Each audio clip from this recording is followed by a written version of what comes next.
Thank you and welcome back to the second segment of the show for today. The topic is the abolitionist movement and African Americans, and we're fortunate to have with us to talk about African Americans and the abolitionist movement, Alana McLaughlin. And Alana has already given us some information in reference to her background, education, and why she feels that she is qualified in a real sense to talk about slavery and the abolitionist movement. And so, Alana, let's see if we can pick up where we left off before our first commercial break, and to have you to start dealing with the abolitionists, those individuals who oppose slavery and some of the impacts that they had on American society.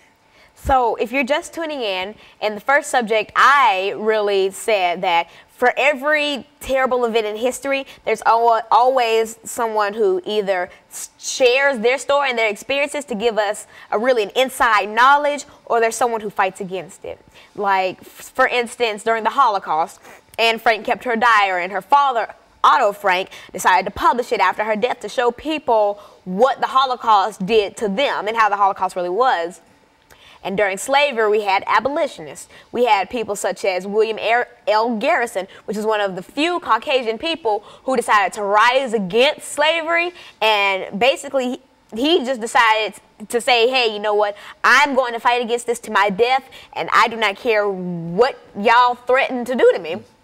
And he's also known for being an editor of a newspaper called The Liberator. And this was an anti-slavery newspaper, which was one of the few back then.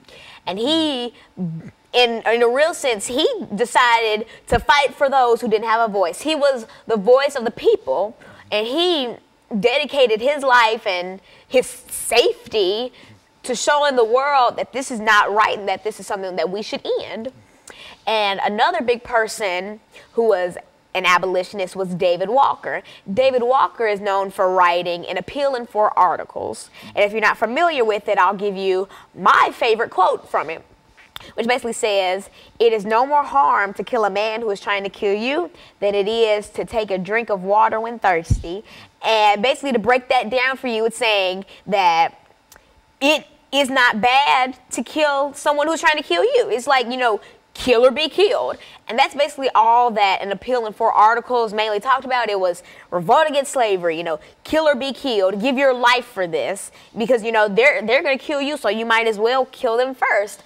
And that's what a lot of abolitionists thought back then, because imagine being in a situation where it's someone else's life or yours. You may not want to believe this, but you're most likely going to choose your life, because if someone's beating you, torturing your family, you're going to want to fight against it.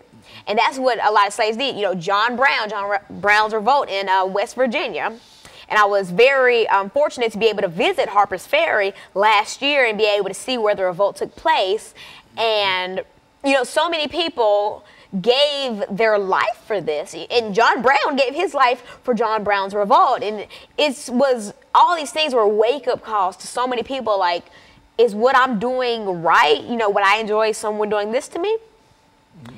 And so, aside from William L. Garrison and, you know, John Brown and David Walker, there were so many women. And I think a very famous woman is a woman by the name of Harriet Beecher Stowe.